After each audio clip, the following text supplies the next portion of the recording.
dia a todos, bom dia a todos. Sejam muito bem-vindas e bem-vindos a mais um ICL Mercado Investimentos. Hoje é um dia importante aí porque a gente vai falar dos PMIs do mundo, aquele índice de gerente de compras que já saiu a preliminar de outubro. Vamos passar também pelas negociações salariais, então assunto importante aí para o nosso bolso. Vamos ver como é que elas se comportaram aí no mês passado. Temos também dados para falar com vocês da percepção econômica que saiu na pesquisa da Quest.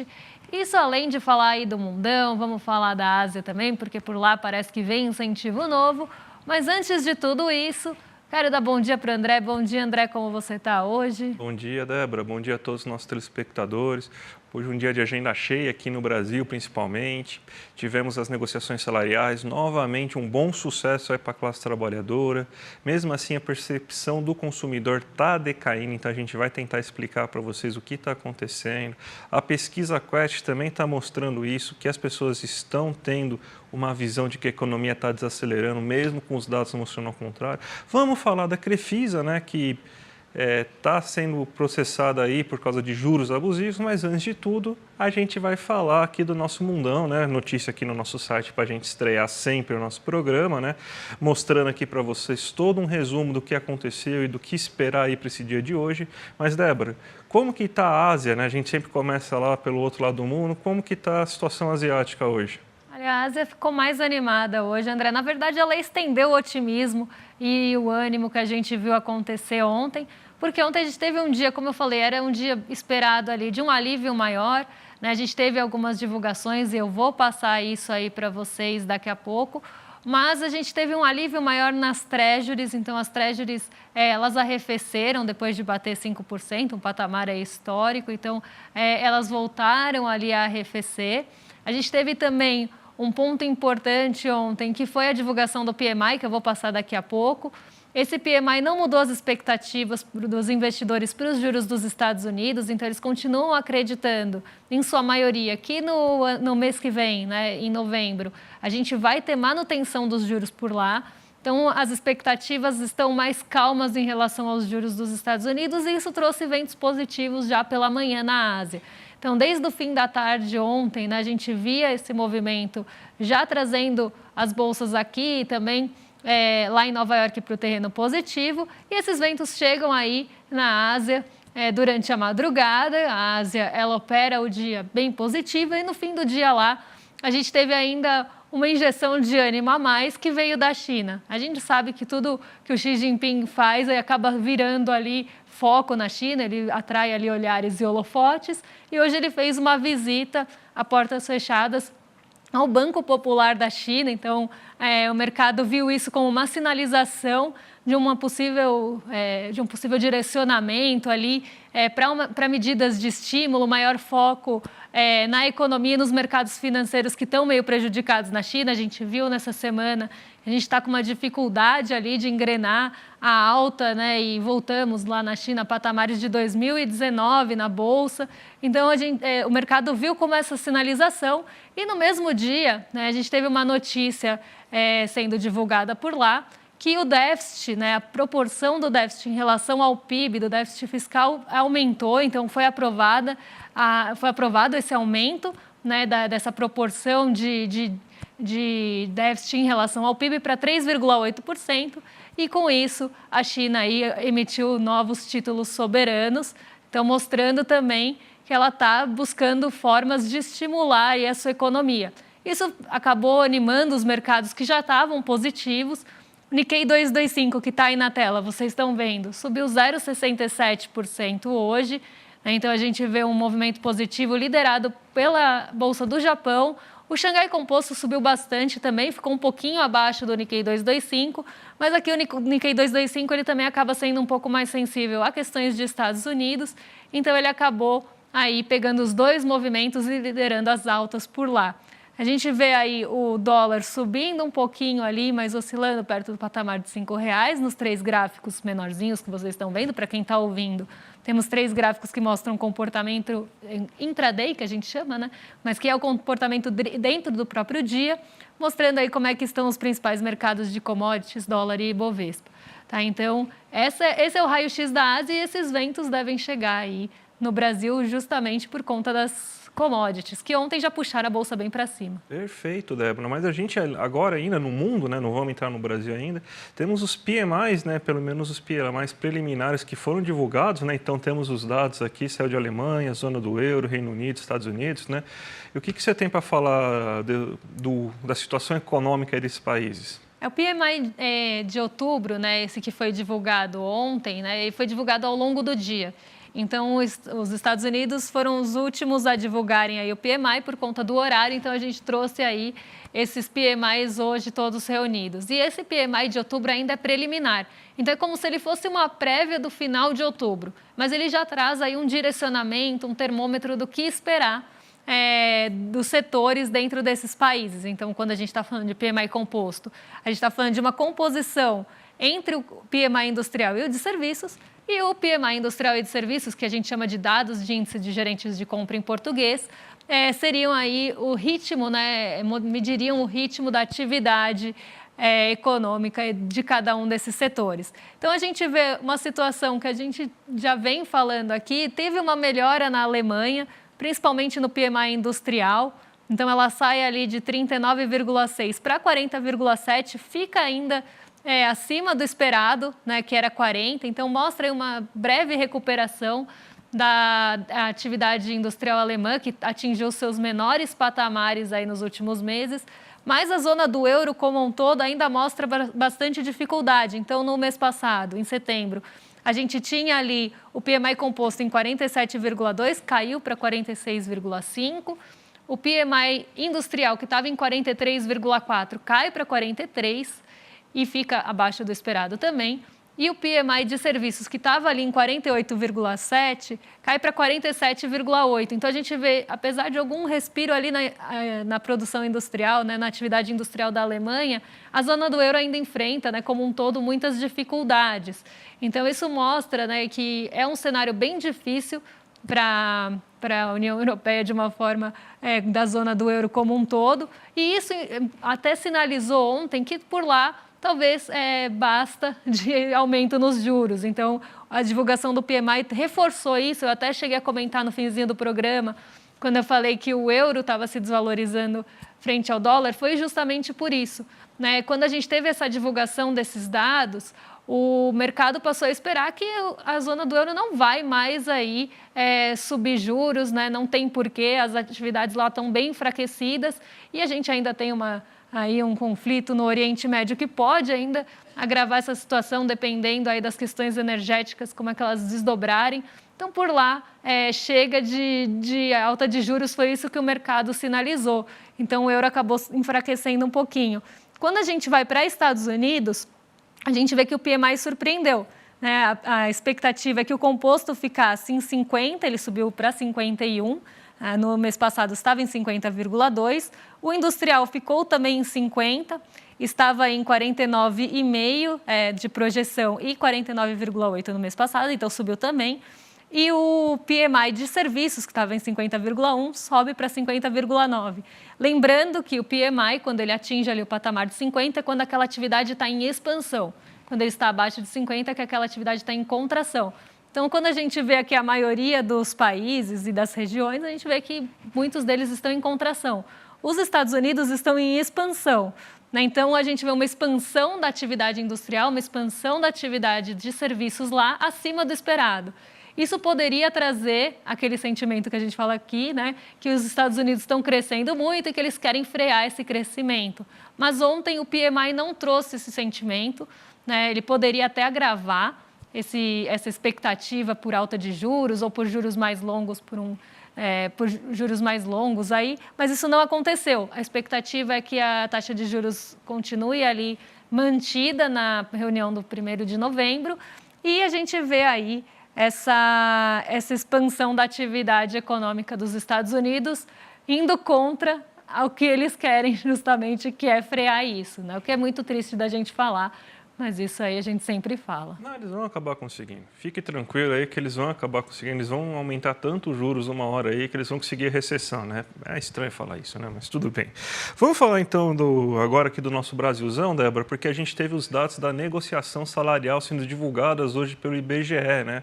Então a gente tem que, no ano, mais de 78% das negociações salariais ficaram acima da inflação. Se a gente pegar o resultado mensal, 72% das negociações salariais tiveram resultado acima da inflação, ou seja, o reajuste que foi obtido de quem negociou seu salário em setembro foi, em média,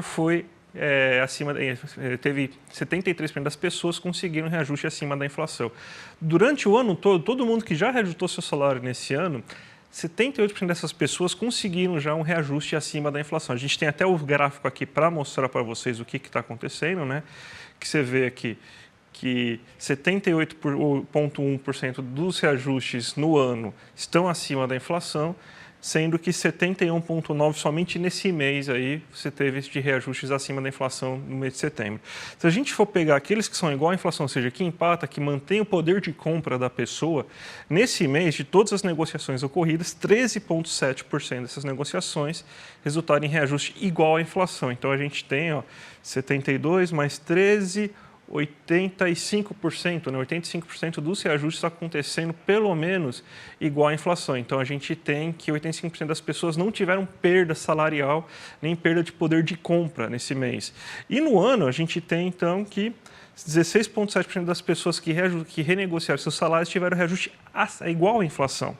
Ou seja, 78 mais 16, a gente tem, então, 80, quase mais de 90% aí das pessoas, né? Conseguindo, né, quase 95% das pessoas conseguindo um reajuste que pelo menos mantém o seu nível de poder de compra.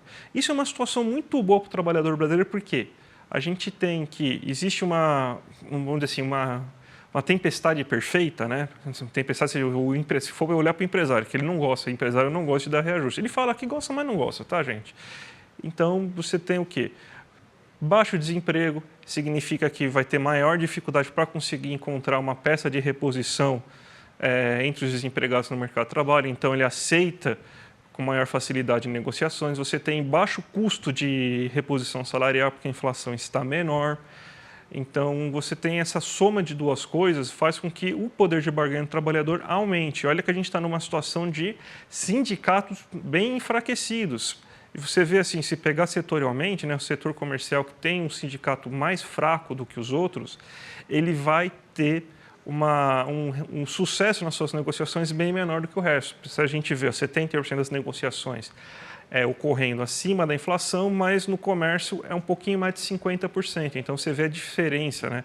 Quando você tem trabalhadores bem organizados que conseguem reajustar seu salário e trabalhadores pouco organizados que não, quando vão tentar reajustar seu salário. Então, esse aí é um bom momento aí, uma das melhores facetas, né, da economia brasileira nesse ano, porque desde o governo Dilma não tinha um sucesso tão grande. No governo Dilma a gente tem que lembrar que chegou a mais de 90%, né? Teve meses que chegou a 100% de sucesso acima da inflação. Então, a gente tem agora que, depois de governo Dilma II, que foi aquele período de austeridade e tudo mais, além do governo Temer e do governo Bolsonaro, a gente tem, então, que finalmente voltamos a ter o maior poder de barganha. O trabalhador está resultando em melhores salários para as pessoas. Débora. Boa notícia, né? Porque quem lembra aí de períodos anteriores sabe que a gente tinha uma negociação salarial muito baixa, inclusive em muitas das regiões aqui do país que a gente tinha crescimento, esse crescimento não pulverizava, não chegava ao trabalhador, né? Não tinha uma melhora de salário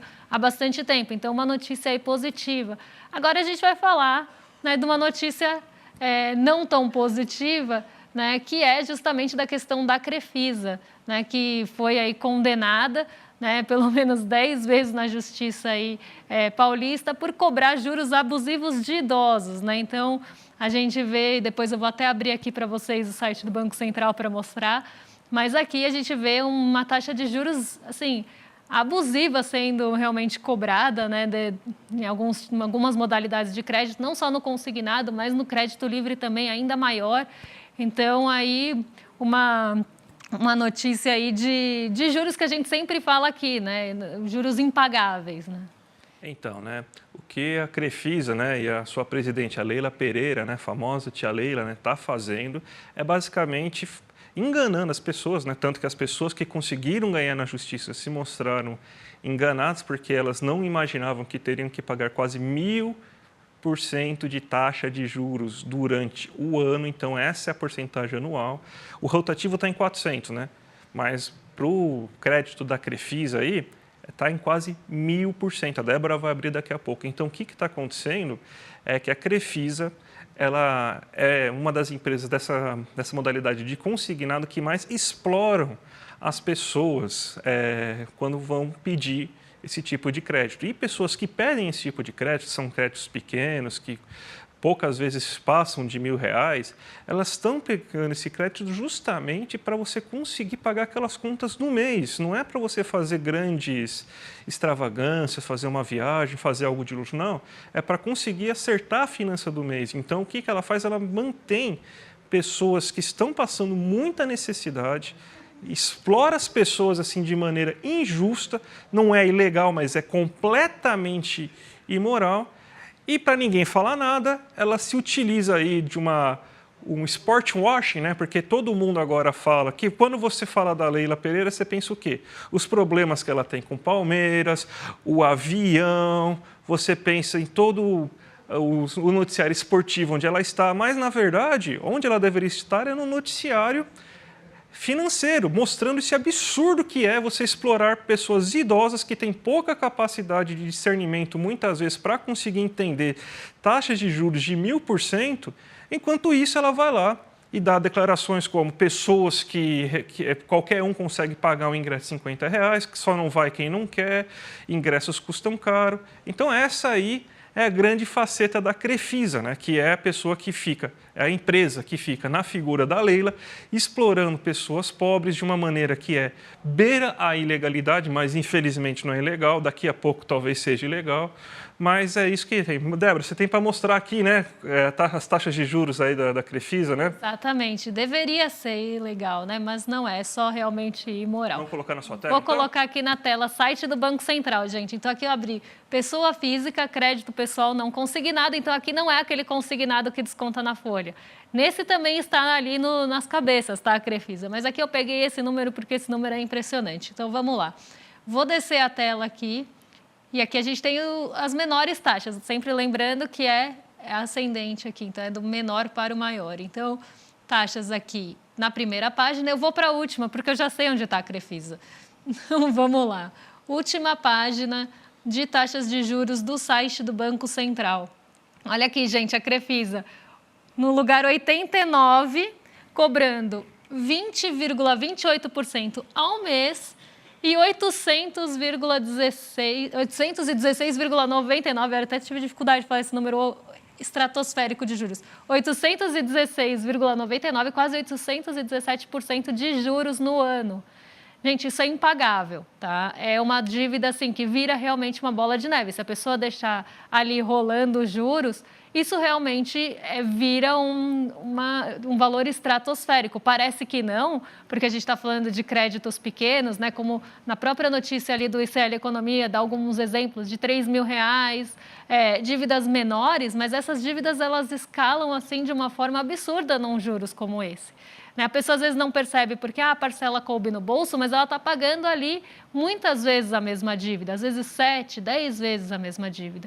Então aqui a gente está vendo um exemplo, né, e que esse exemplo da Crefisa condenada sirva para outras financeiras que fazem o mesmo, porque aqui a gente está falando de pessoas às vezes que não conseguem crédito fácil em outras financeiras e vão buscar numa quase desespero uma financeira como essa que fala, a gente dá crédito se você tiver negativado, a gente dá crédito para pensionistas, INSS, enfim, eles trazem esse público para poder explorar, para deixar ali realmente uma pessoa explorada, pagando aquela dívida durante meses da vida dela, né, numa taxa super abusiva. Então, e aí é o que eu falo, né, que eu sempre volto nesse ponto, não é o brasileiro que não quer pagar a dívida, é porque uma dívida de 817% de juros é impagável, né, ela vai acabar virando realmente ali um monstro financeiro no bolso daquela pessoa, né? Então, é isso que aumenta a inadimplência, você está dando crédito caro para uma pessoa que já estava com dificuldades ali de se organizar financeiramente, e explorando ela com 817% de juros. Que vergonha, né? Só isso que eu tenho a dizer. Então, para variar, né, o negócio da Crefisa e da tia Leila é manter como refém idosos que não vão conseguir se livrar nunca da dívida e deixar isso como herança para suas famílias, né? Vamos mudar de assunto, né? Que a gente tem coisas importantes para falar, né? Vamos falar, por exemplo, agora da pesquisa Quest, né? Que está mostrando a questão da percepção aqui que as pessoas têm em relação à economia. A gente pediu aí para colocar aqui, a gente montou aqui 5 gráficos para a gente fazer uma análise. Vamos fazer então, Débora, fazer um resumão dos 5, depois a gente faz o comentário que a gente tem para fazer, né? Mas você vê aqui, primeiro ponto importante, nos próximos 12 meses, qual a expectativa em relação à economia? Caiu em 9 pontos percentuais o número de pessoas que acreditam que a economia vai piorar e subiu em 6 pontos percentuais a quantidade de pessoas que acreditam que a economia vai... Desculpa, caiu em 9 pontos percentuais a quantidade de pessoas que acham que a economia vai melhorar e subiu em 8 pontos percentuais a quantidade de pessoas que acham que a economia vai piorar. O próximo gráfico que a gente tem também, para a gente falar, que é sobre... Nos últimos 12 meses, o que as pessoas estão de percepção? Você tem, então, que caiu, ficou praticamente estagnada. A percepção que a economia brasileira melhorou, né? Então está em 34%, 33%. Caiu a quantidade de pessoas que acreditou que ela ficou no mesmo patamar, saiu de 39% para 33%. Só que ela saiu de 23% para 32%, a quantidade de pessoas que acha que a economia piorou. Então, você tem uma percepção econômica cada vez pior da economia brasileira para as pessoas no governo Lula. Vamos continuar aqui mostrando os próximos dados aí da pesquisa para a gente fazer esse resumão, né? Entre as pessoas que votaram no segundo turno aí do governo brasileiro, você tem que, para o governo Lula, quase que não teve mudança, né? Então, todo mundo que você tem que... As pessoas que votaram no Lula ainda continuam achando que a economia melhorou, com uma percepção muito pequena aí de piorou, né? Subiu de 8% para 12%. Só que entre o pessoal que votou no Bolsonaro, a percepção aumentou muito de que piorou a economia, saiu de 39% para 56%. Também é um fruto de alguma polarização e a gente pode imaginar, inclusive, que já deve ter alguns efeitos de fake news. A gente até explica porque efeitos de fake news podem ser bem considerados aí nesse momento. Próxima tela aí, se eu não me engano, vai falar da questão da inflação, né? Então, como que ficaram os preços aí nesses últimos tempos? Você tem que a percepção que o preço das contas aumentou, saiu de 48% para 57%, que o preço dos alimentos aumentou, saiu de 37% para 42%, e o preço dos combustíveis teve a percepção de que subiu de 31% para 43%. E a última tela, só para a gente fechar tudo, né? Tem mais alguma tela, gente? Tem, a última tela. Qual a sua perspectiva em relação à inflação? Então, as pessoas acham que a inflação vai piorar consideravelmente agora, está saindo de 35% para 47%, e acredito que o desemprego vai aumentar agora de 37% para 40%. Então, você vê assim que deteriorou bastante a percepção das pessoas em relação ao governo Lula. Mesmo os dados mostrando o contrário, né, Débora? Exatamente. E o que mais me choca, assim, de todos esses dados, né, o que mais eu vejo com mais estranheza, na verdade, é aquela tela anterior, que os boletos eu consigo entender, porque alguns a gente até traz aqui, né, quando a gente usa o cálculo do André aí para trazer para vocês, né, como é que é a inflação do boleto, do açougue, da feira, do supermercado, enfim, por grupos ali. E o que, assim, os boletos a gente entende, porque mês a mês aqui a gente traz aí algumas notícias de que as contas estão mais caras mesmo, inclusive inflação de boletos, mas os alimentos, André, isso realmente me pegou, viu? Porque a gente vê que os alimentos eles estão caindo, a cesta básica está ficando mais barata na maioria das capitais aqui do Brasil. A gente vê o preço da carne recuando bastante, até virando notícia, né? Aumentando a disponibilidade na mesa. Claro, a gente ainda tem um patamar caro, talvez as pessoas sintam um pouco isso, ainda está caro, mas está caindo, né? Então, não é que está ficando mais caro do que antes. Então, isso foi o que mais me causou estranheza, porque quando a gente vê alimentos, é o que a gente tem a melhor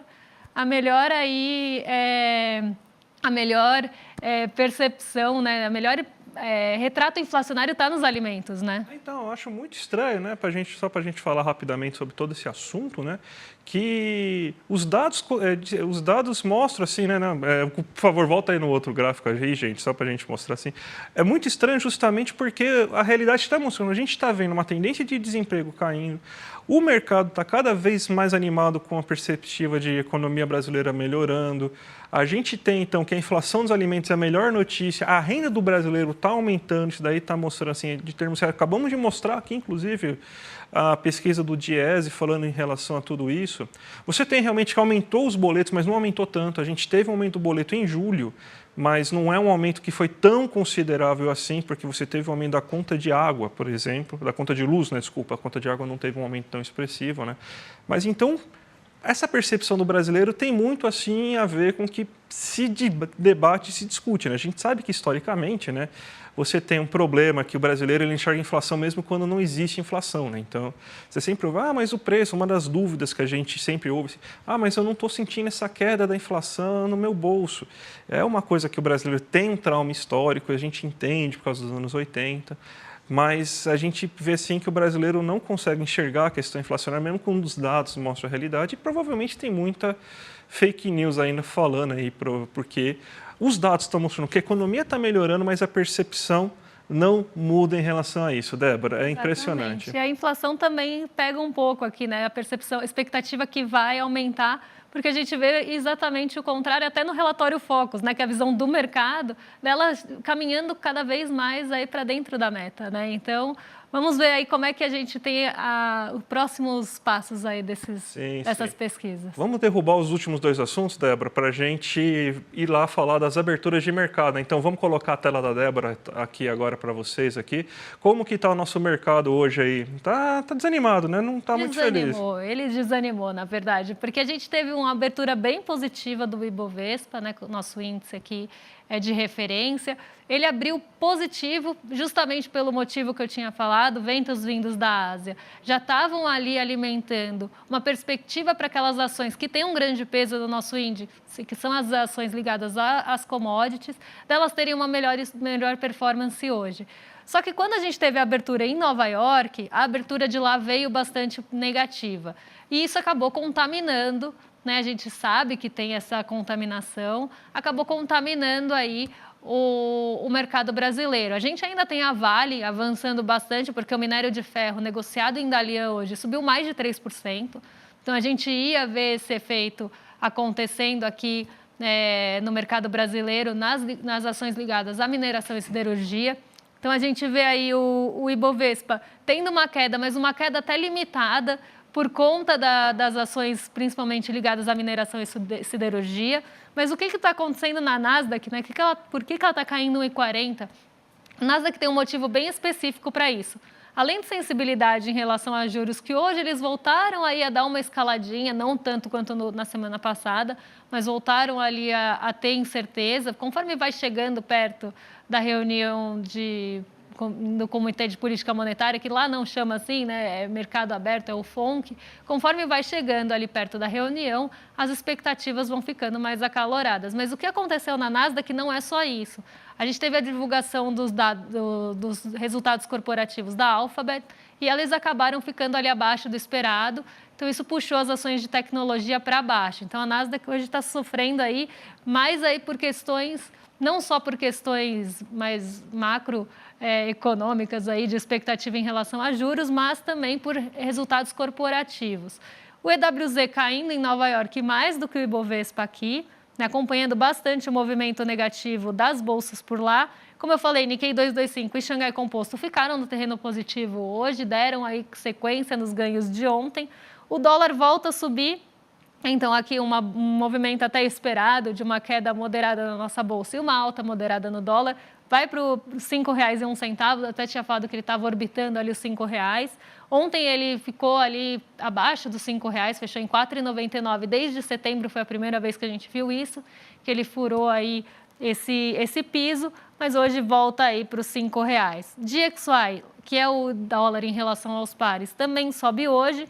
Então, não é um movimento exclusivo do real, essa alta. A gente vê também ele se fortalecendo frente aos pares. O euro eu já expliquei, né? Mas a gente tem também um fortalecimento por conta aí desse aumento pontual das treasuries, que deve acontecer hoje durante o dia. Não por nenhum motivo também específico, o único dado que saiu hoje nos Estados Unidos foram moradias novas, né? Os dados de compras de novas moradias, ele também ficou acima do esperado, então mostrando aí um setor imobiliário um pouquinho aquecido ainda. E o petróleo Brent cai 0,66, mais negociado aí $86, abaixo até do patamar de $90. Então, aqui um cenário mais até cauteloso do mercado do que qualquer outra coisa, apesar das notícias positivas vindas da Ásia. As notícias positivas vindas da Ásia, na verdade, estão limitando que o Ibovespa não caia mais.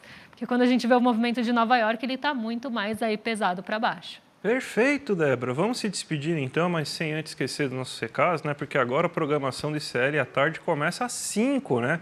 Não é mais às 6, agora é às 5, com o Rolê ICL, com o William De Luca, mostrando todas as novidades, os memes, o que está bombando na internet. Um programa muito legal, diferente, imperdível, gente. Então, já começa aqui a programação às 5 horas da tarde e logo às 6 a gente tem o ICL Notícias, segunda edição, com a nossa dupla de Chicos, Chico Pinheiro e Chico Sá, e também a Gabi Varela aí no comando aí dessa atração. E logo depois, às 7h30, a gente já tem o Sinapse, com a Robertinha Garcia e também o César Calerron. Então, sempre uma entrevista imperdível, então continue aqui com a gente aí pelo resto do dia, que vai valer a pena, Débora. E amanhã vocês já sabem, né? A partir das 7 da manhã a gente está de volta, com toda a sequência que vocês conhecem, o Desperta logo cedinho, o ICL Notícias primeira edição, em detalhes ali, vindo na sequência para aprofundar algum tema específico que está sendo tratado aí no noticiário, e a gente aqui, a partir das 11 horas, para trazer para vocês aí os dados da economia, dos mercados, o que está mexendo com o mundão, e amanhã também dia importante, vocês vão ver por quê. Gente, um abraço e até a próxima. Pessoal, eu estou aqui para anunciar o meu curso As Classes Sociais no Brasil. Um tema extremamente importante para que a gente conheça como é que a gente tem uma sociedade que é rica, como nós todos sabemos, mas que 80% dela é condenado à pobreza. Como isso acontece? Como isso se legitima? O que é que isso cria entre nós? Como é que a nossa sociabilidade é construída e mantida a partir desse jogo que é perverso? Isso é o tema do meu curso. E eu gostaria muitíssimo, ficaria muito contente que vocês pudessem vê-lo. Um grande abraço a todos.